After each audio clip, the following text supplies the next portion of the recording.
Okay, so our flute is fully tuned and we're ready to varnish the slow air chamber, and I'm also going to show you how to apply varnish on the outside of the flute. I have my beautiful original flute that I carved in this video back again. We had a little tuning mishap in the tuning portion of this video that I had to reshoot with a different flute, but I thought, oh, might as well varnish it. So I have that, and I have a spare junker flute, which we just have junker flutes laying around because this is a flute shop. And I have my varnish. I recommend using a water-based varnish for the slow air chamber because it's fast drying and you can put multiple coats on really quickly. Have my gloves. Have my shop paper towels. I have a squeeze bottle. This is not what it says it is on here. This is just an empty bottle. And I also have oil-based polyurethane varnish, which I'm going to put on the outside of the flute. And a 220 grit sandpaper for lightly sanding the outside of the flute. And a little yogurt tub for catching varnish drips. So you will have a lot of burn marks on your flute from burning the holes larger. So I'm basically going to take 220 grit sandpaper and I'm going to sand away the burn marks.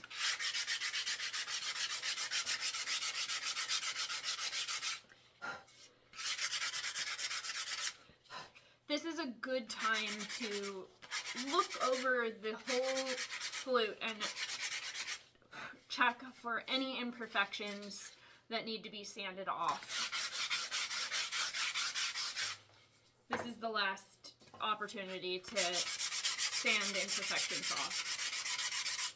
This one's not a real flute. It's got all kinds of problems, but we're gonna use it for our varnish squirting demo. So you want to get your squeeze bottle, fill it with polyacrylic or whatever varnish you want to use. And I like to use this method where I plug the blowhole with my thumb and I insert the squeeze bottle tip into the fipple, the slow air chamber fipple here. And then I'm going to squirt a bunch of varnish in there.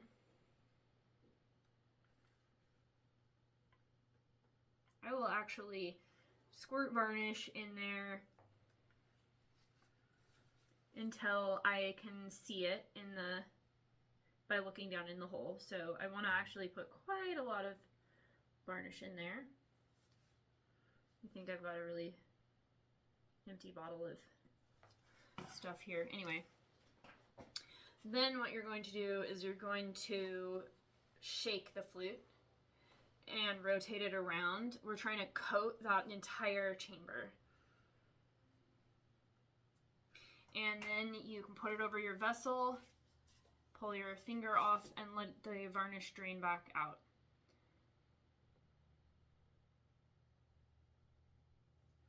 Once this has finished dripping, you can set it aside for the slow air chamber to dry.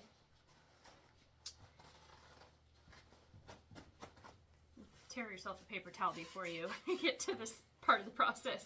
Slightly easier to do with two hands.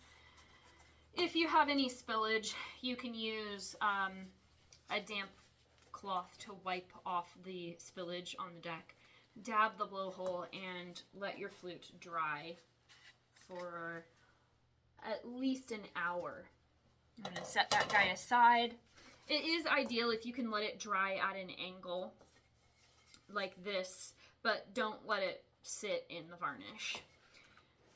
Okay, so now we're going to coat the outside of the flute with oil-based varnish. And I'm just going to show you a really easy method to do that.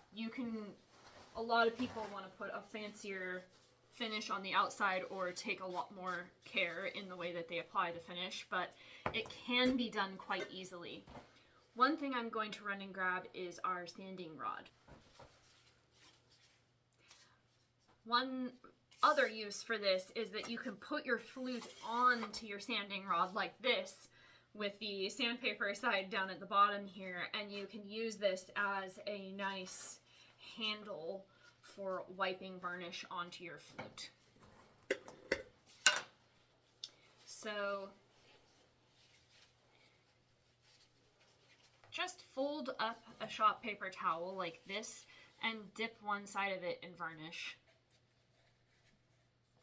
I actually, in all kinds of woodworking projects, use these shop paper towels to apply varnish. I think that they're just kind of, well, they're readily available for one, and it's, with this kind of varnish anyway, it's quite easy to apply it quickly, which is good because it's fairly fast drying.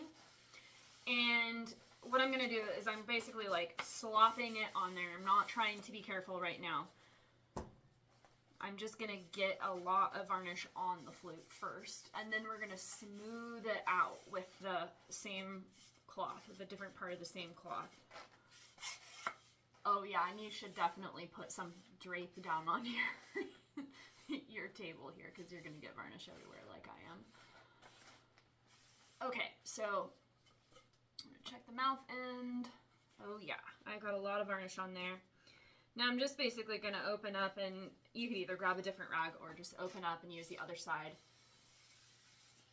Pull down the length of the flute like this while you're rotating it. And you've just varnished the first coat on your flute. So you can find something to stick this in and let it dry. And then we're going to come back and lightly sand with 220 grit sandpaper and apply as many coats of finish as you want until you reach the desired glossiness. But even with one coat, it looks pretty good. This is I did a really bad job of shaping this flute. And I did a really bad job of drilling the fingering holes straight. But you guys get the idea. Okay, so this is it. This is a finished flute. Once this dries, you can use the swab from earlier that you used for glue to swab varnish up inside the bore of the flute if you want. That's optional. That part of the flute doesn't get any condensation in it, so it doesn't have to be sealed, but it is nice to seal it. And other than that, once this is dry, you can varnish your blocks, and then you will have a fully playable flute. Hope you guys enjoyed this. Thank you for watching.